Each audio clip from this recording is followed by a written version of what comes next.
Selanjutnya Sayyidina Umar radhiyallahu ta'ala anhu, tinggal beberapa menit lagi soalnya. Ini dua sahabat dulu. Sayyidina Umar bin Al-Khattab. Al-Khattabnya nggak sampai jadi Islam, Pak. Beda dengan Sayyidina Abu Bakar. Makanya saya tadi bilang nikmat terbesar Sayyidina Abu Bakar itu keluarganya semuanya masuk Islam. Itu nikmatnya ini. Nikmat sekali kalau keluarga kita itu dalam lindungan Allah. Sayyidina Umar bin Khattab radhiyallahu ta'ala anhu ini orang yang didoain sama Nabi. Allahumma ihdi ahabbar rajulaini ilaika. Ya Allah, tolong berikan hidayah kepada salah satu dari dua orang yang engkau cintai. Mana yang lebih engkau cintai, tolong kasih hidayah. Satu Amr bin Hisham, Abu Jahal. Yang kedua Umar bin Khattab.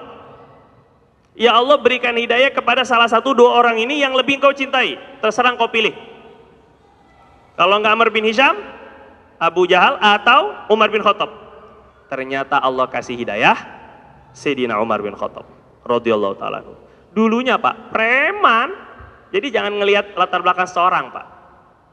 Kalau ada orang yang dulunya mungkin berjibaku dengan kemaksiatan, jangan-jangan kalau Allah udah kasih hidayah langsung jadi wali dia. Sayyidina Umar ini dulunya, Masya Allah, nggak ada yang berani sama Sayyidina Umar itu. Baru masuk Islam aja, orang-orang ini, beliau tuh langsung bawa pedang ini langsung. Yang mau anak-anaknya jadi yatim, yang mau istrinya jadi janda, sini maju lawan Umar. Masya Allah. Ketika masuk Islam, memang dari dulu gayanya memang. Kadang-kadang kita perlu juga jiwa-jiwa preman ini ya dalam perjuangan agama ini kadang-kadang. Sayyidina Umar radhiyallahu ta'ala anhu itu begitu. Nah tapi setelah dapat hidayahnya itu dari adiknya Sayyidatuna Fatimah bintil Khattab itu. Adiknya ini lagi baca Quran karena masuk Islam duluan, ngumpet-ngumpet itu. Akhirnya baca surat Toha. Ketika itu marah ini Umar, rumahnya dibacain ayat Quran kayak gitu, dulu belum masuk Islam, digampar Pak adiknya Fatimah ini sama Sayyidina Umar. Kamu ya macam-macam lah ngomong. Akhirnya Sayyidatuna Fatimah ini dalam keadaan marah, terus beliau ini ngambil suhufnya itu, lembaran mushafnya itu. Kata Sayyidatuna Fatimah, kamu ini kotor, jangan pegang itu. Kata Fatimah ini, jangan pegang itu suhufnya itu. Ternyata ketika beliau baca, Toha ma anzalna alaikal Qur'an litashqa. Kok enak? Loh kok enak? Saya baca lagi loh, kok enak ini. Akhirnya dapat hidayah Pak. Gara-gara tadinya marah itu langsung terbesit hatinya tuh, langsung baca Quran tuh jadi, karena orang Arab kan, salikoh apa? Nalurinya tuh udah naluri bahasa Arab yang enak. Paham lah, kalau kita nggak paham ya sama aja ya, memang nggak paham. Beliau ini kan, akhirnya beliau memutuskan masuk Islam. Ini luar biasa ini. Nah sampai ketika beliau masuk Islam ini, itu senengnya lomba sama Sayyidina Abu Bakar ini. Waktu ketika ini Nabi kan bilang, ayo yang mau infak, sodakoh buat perjuangan ini, dakwah. Akhirnya Sayyidina Abu Bakar pulang, Sayyidina Umar pulang. Kata Sayyidina Umar, sekarang saya mau ngalahin Abu Bakar. Selama ini saya kalah terus ini sama Abu Bakar ini. Saya bakal ngalahin Abu Bakar, liatin aja. Beliau ambil, lihat tabungannya ada berapa, ambil setengah, bawa langsung duit setengahnya, bawa ke Nabi. Nabi nih dengan bangganya itu, nih Rasul, buat perjuangan agama Rasul. Wa ma tarakta li ahlik, kamu ninggalin berapa buat anak bini kamu? Separohnya, kata Sayyidina Umar. Sayyidina Abu Bakar datang, mungkin yang dibawa lebih kecil, lebih sedikit, tapi persentasenya bawa nih, ini Rasul buat perjuangan agama. Kamu ninggalin apa buat anak-anak istri kamu? Allah dan Rasulnya. Nah loh, saya nggak ninggalin apa-apa Rasul. Abaqaitulahumullah wa rasulah. Saya cuma nyisain Allah dan Rasulnya aja. Pokoknya saya yakin Allah dan Rasulnya nggak bakal menyia-nyiakan keluarga saya. Tapi tadi Pak, keluarganya udah disiapin dulu, nggak kayak kita gitu ya kan. Jos, habisin mah semua di rekening. Ayah, habisin demi Allah. Tapi nggak siap, akhirnya minta cerai istrinya. Orang imannya nggak kayak Sayyidina Abu Bakar, keluarganya ini. Jangan. Baru jos pulang iktikaf, akhirat. Hancurin TV semuanya, hancurin. Nggak bener ini. Akhirnya nggak lama nggak betah dah istrinya ini. Udah kayak gini, bapak udah gila. Allahu Akbar.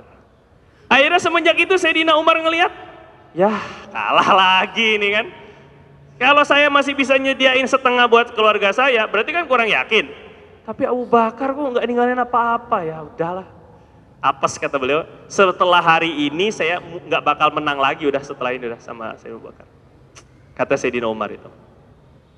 Itu kata Nabi sampai, laukana ba'di nabiyun lakana Umar.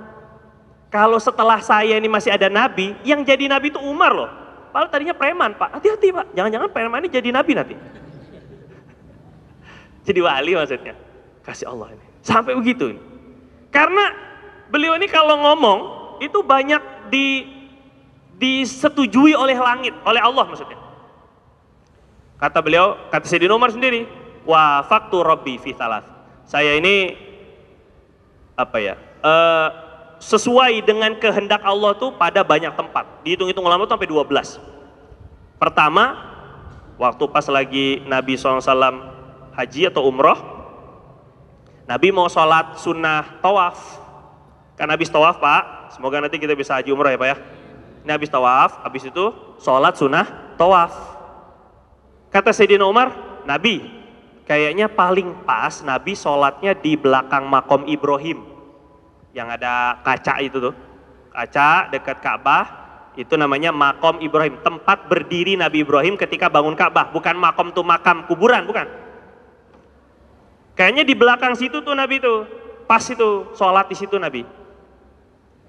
Akhirnya Allah SWT turunkan wattakhidhu mim maqami Ibrahim musalla. Benar, Allah turunkan persis seperti kata-katanya Sayyidina Umar.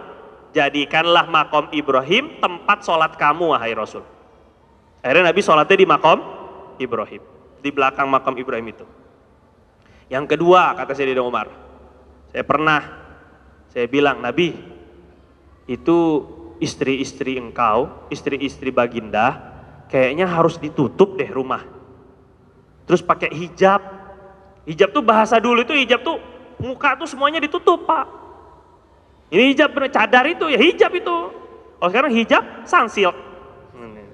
Gininya doang, ini kan mukanya mah cakep banget. Hijab dari mana? Itu belum terhijab itu, mata kita yang terhijab malah.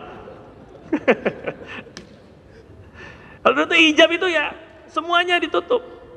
Soalnya Nabi saya liatin kan yang masuk rumah yang bertamu kepada engkau itu enggak semuanya orang baik. Ada yang baik, ada yang fajir, orang jahat. Takutnya ngelirik-ngelirik apa, minta istri engkau tutup. Allah turunkan ayat untuk hijab. Benar ini, sesuai dengan kehendaknya itu, usulan-usulan Sayyidina Umar persis seperti apa yang Allah mau memang. Wah, terus pernah juga ini. Waktu pas lagi perang Badar, ini perang Badar tuh ada beberapa orang dari kafir Quraisy yang ditahan, yang ditawan. Di antaranya paman Nabi sendiri, Abbas bin Abdul Muthalib. Nah, habis itu Nabi minta usulan, ayo usul, ini tawanan-tawanan kita nih mau diapain ini? Kata Abu Bakar, Nabi, gimana juga mereka ini keluarga kita. Kan orang-orang Quraisy juga, kita kan orang Quraisy, engkau kan orang Quraisy juga Nabi. Gimana juga nih saudara loh. Lebih baik usul saya, gimana kalau mereka ini ditebus saja, minta tebusan.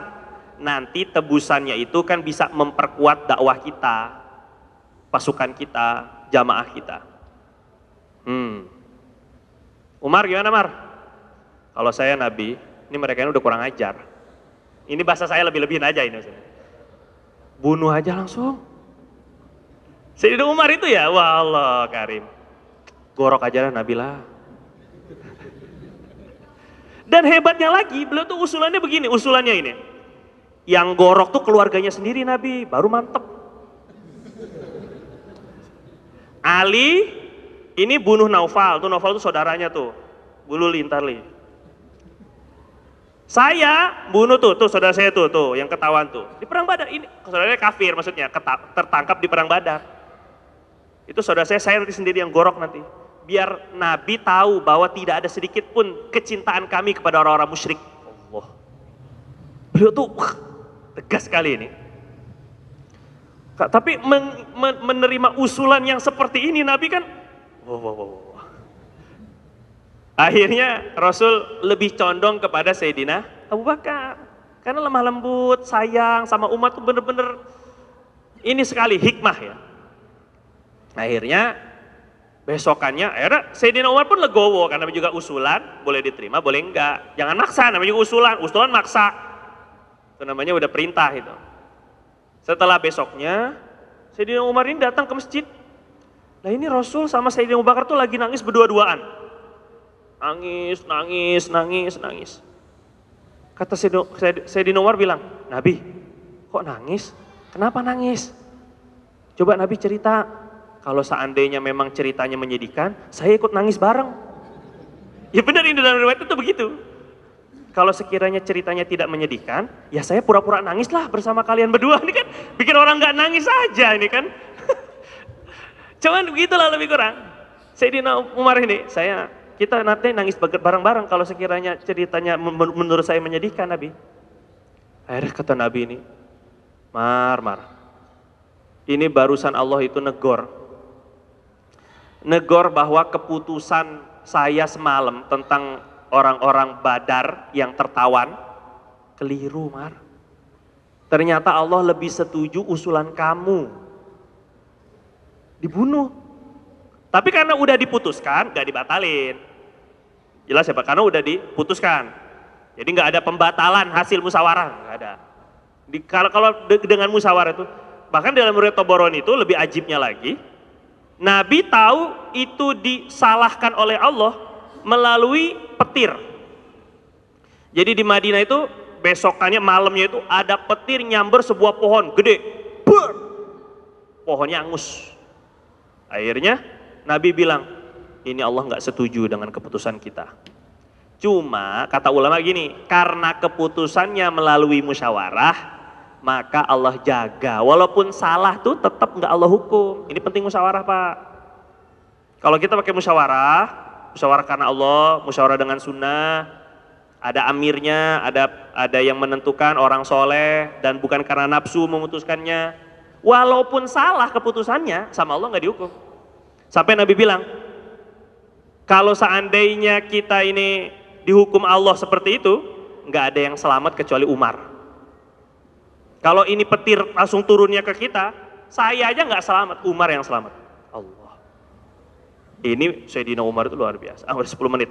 Hadisnya Pak, ini selalu lumayan panjang nih Pak. Maaf, keenakan Pak ya. Terus, Sayyidina Asim bin Amr al-Bajali yuhadithu an rajulin minal qaum alladzina sa'alu Umar bin Khattab. Asim bin Amr al-Bajali ini meriwayatkan ada orang di satu kumpulan, satu suku nanya ke Sayyidina Umar. Faqalu lahu, kata mereka kepada Sayyidina Umar, innama atainaka nas'aluka an thalath. Wahai khalifah, wahai Umar, sesungguhnya kami ini datang kepada engkau mau nanya 3 perkara. Ini membuktikan bahwa Sayyidina Umar ini faqih, berilmu. Jadi nggak cuma ngandelin kepremanan ya, tanda kutip kepremanannya itu tadi, keberanian dan sebagainya, tapi ilmunya juga mantap. Jadi punya pakem-pakem syariahnya tuh ngerti gitu, nggak brutal gitu.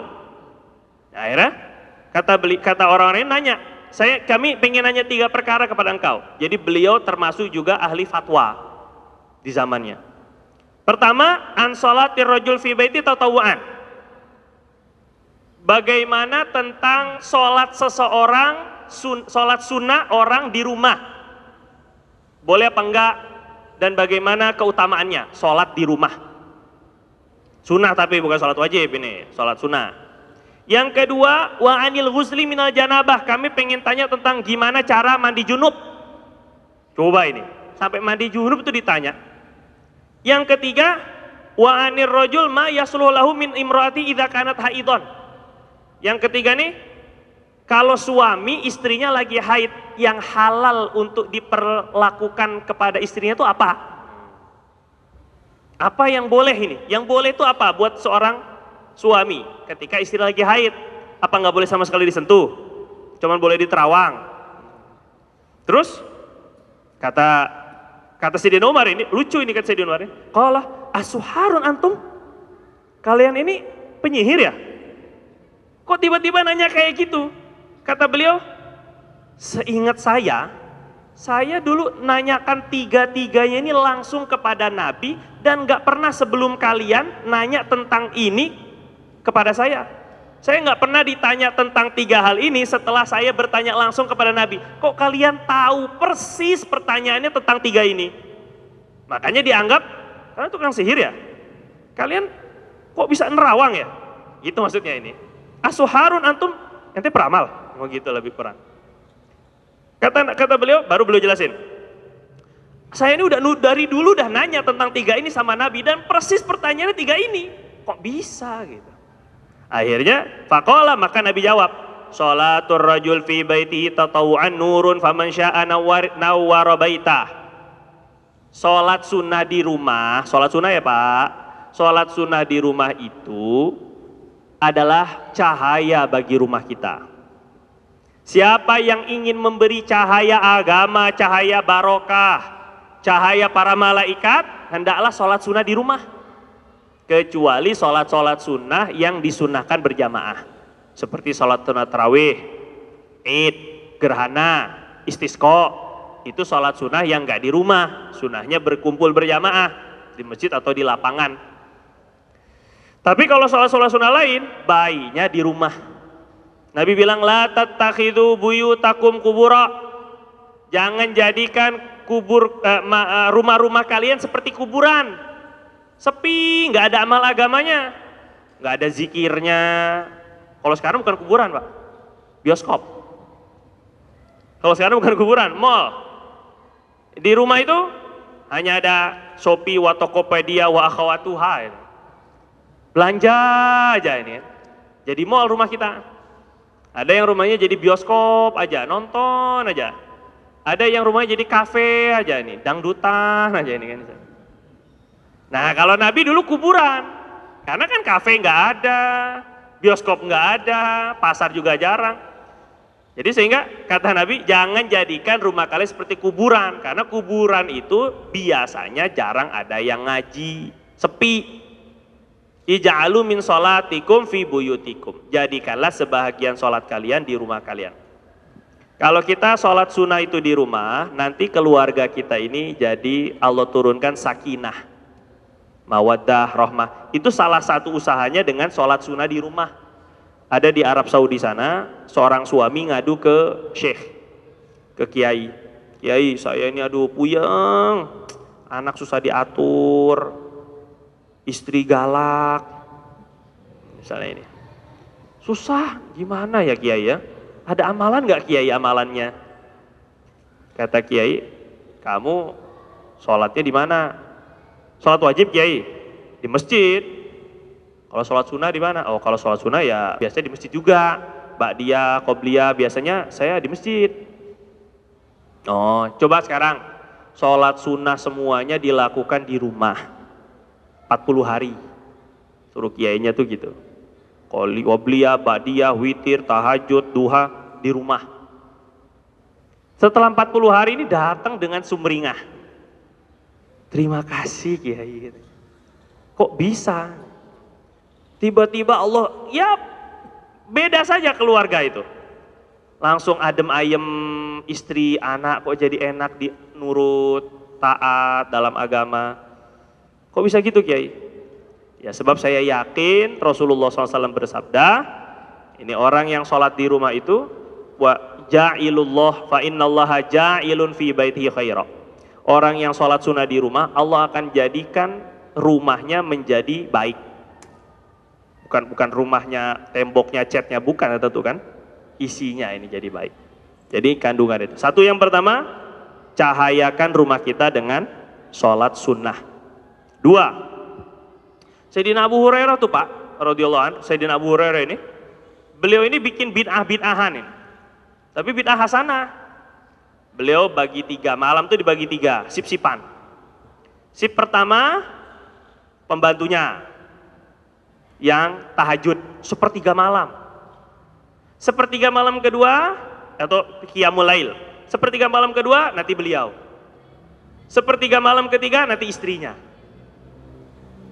Jadi sepenuh malam di rumah Sayyidina Abu Hurairah itu ada yang sholat kayak gitu. Coba Pak, sip-sipan coba ini buat ibadah itu, saking yakinnya dengan janji Nabi ini. Terus yang kedua, pertanyaan yang kedua, waqala fil ghusli minal janabah, adapun tentang mandi junub, yaghsilu farjahu. Nah ini penting Pak ya, amalkan sunnah-sunnah mandi ibu bapak. Mandi, kalau mandi kita itu mandi biasa pun, tapi niatnya niat untuk membersihkan diri, niatnya untuk biar tidak mengganggu orang dengan bau badan kita, ini dapat sunnah. Dan tambah caranya, cara mandinya mengikuti sunnah-sunnah mandinya Rasul. Nah, sama Nabi itu diajarin, kalau kita mandi itu yaghsil farjau. Pertama basuh kemaluan dulu. Jadi mau buang air dulu apa segala macam, istinja depan belakang disabunin dulu. Jadi nanti nggak perlu nyentuh-nyentuh lagi kemaluan, ya disabunin dulu kemaluannya depan belakang. Kalau niat mandi junub, niatnya di kemaluan, karena yang pertama kali kena air sunahnya kemaluan. Selanjutnya kata Nabi, tsumma yatawaddo, setelah kemaluan wudu. Paham ya Pak ya? Jadi wudu itu bukan terakhir setelah mandi baru wudu, bukan. Wudu itu justru malah awal. Niatnya semua tata caranya sama. Sikat giginya sebelum wudu. Karena sikat gigi itu siwak. Bisa diniatkan siwak. Siwak ini sunnah sebelum wudu. Jadi sikat giginya sebelum wudu. Jadi habis kemaluan, habis itu apa? Wudu. Wudu sikat gigi baru wudu. Ini ikut caranya itu diikutin sama Nabi tuh gitu. Wudu sempurna, boleh 2 riwayat, boleh kaki nanti terakhir. Pernah Nabi buat gitu, kakinya nanti terakhir basuh. Wudu sampai telinga, kaki terakhir. Setelah mandi nanti sekalian basuh kaki 3 kali. Bisa juga riwayat yang kedua, Nabi basuh kaki sekalian ketika wudu. Setelah wudu sempurna, baru thumma yufidu ala ra'sihi thalathan. Baru mengguyur air ke kepala. Jadi setelah wudu, kepala 3 kali. Kepalanya sampai leher, ibu-ibu rambut-rambut semua masukin ke dalam akar-akar rambutnya. Apalagi kalau mandi junub. Ini kepala sampai leher semua, mata, telinga semua 3 kali. Baru selanjutnya, ini nggak dijelasin lanjutannya. Lanjutannya kanan depan, kanan belakang. Kiri depan, kiri belakang. Kanan depan sampai kaki, kanan belakang. Kiri depan sampai kaki, kiri belakang. Jadi ada urutannya. Istinja, wudu, termasuk sikat gigi di dalamnya. Habis itu kepala, habis itu kanan depan, kanan belakang. Kiri depan, kiri belakang. Ulang 3 kali. Dapatlah pahala sunnah. Sabunannya di mana? Ya celah-celah tadi. Maksudnya setelah semua dibasuh, sabunan. Nanti membilas sabunnya kayak tadi, kepala, kanan depan, kanan belakang, kiri depan, kiri belakang. Yang ketiga pertanyaan, waqala fil haid. Gimana tadi suami boleh ngapain aja ketika istrinya haid? Nabi bilang lahu ma fauqal izar. Pokoknya halal yang di atas sarung. Ini adik-adik ini nggak apa-apa lah, setengah paham lah kan. Di atas sarung tuh apa? Ya pikir sendirilah, pokoknya ijtihad. Dari pusar ke atas itu maksudnya, itu boleh. Jelas Ibu ya? Jadi kalau orang wanita haid itu tidak ada alasan tidak melayani kebutuhan syahwat suami, salah. Yang nggak boleh itu suami memegang antara pusar dan lututnya istri. Nah ini daerah forbidden ini, daerah terlarang. Antara pusar dan lututnya istri dengan syahwat dalam keadaan haid istrinya. Tapi istri megang punya suami nggak apa-apa. Jangan salah ini. Penting ini Bu. Karena kalau Iya, kalau haidnya seminggu aja berat bagi suami-suaminya. Ini itikaf 10 hari, Allahu Akbar. Jangan heran kalau dalam Al-Quran ada larangan berjima dalam masjid. Kata Allah, wala tubashiruhunna wa antum akifuna fil masajid. Jangan kalian menggauli istri kalian ketika lagi itikaf. Coba. Kok bisa ada larangan itikaf? Jima tuh gimana? Karena itikafnya nggak keluar masjid. Kalau itikaf yang 10 menit, 20 menit, itu mah nggak usah dikasih. Masa ya sampai jima di masjidnya, semua itu nggak benar. Justru karena sahabat itu itikafnya nggak keluar. 10 hari itu, saya Nabi itu. Makanya gejolak syahwatnya naik. Allah larang, jangan. Walaupun bawa istri, jangan main-main ya. Nyari barokah, Ustaz. Nggak boleh kata Nabi, kata Allah Subhanahu Wa Taala. Nah ini maksudnya, itikafnya itu yang kayak gitu. Jadi gejolak syahwatnya. Nah, kalau ada ibu-ibu lagi punya halangan seminggu, itu tetap melayan syahwat suaminya. Gitu ya Bu ya. Jadi selesai ini ya. Lahu ma fauqal izar. Wallahu ta'ala a'lam. Ini baru 2 sahabat, sisa 8 sahabat lagi. Semoga nanti. Wudu dalam keadaan telanjang. Oh ya, saya mau buka pertanyaan Pak. Baru mau buka pertanyaan. Wudu dalam keadaan telanjang, hukumnya makruh. Nggak sampai haram memang ya, tapi makruh. Kenapa makruh? Karena kita tidak ada tuntutan untuk telanjang. Ketika wudu.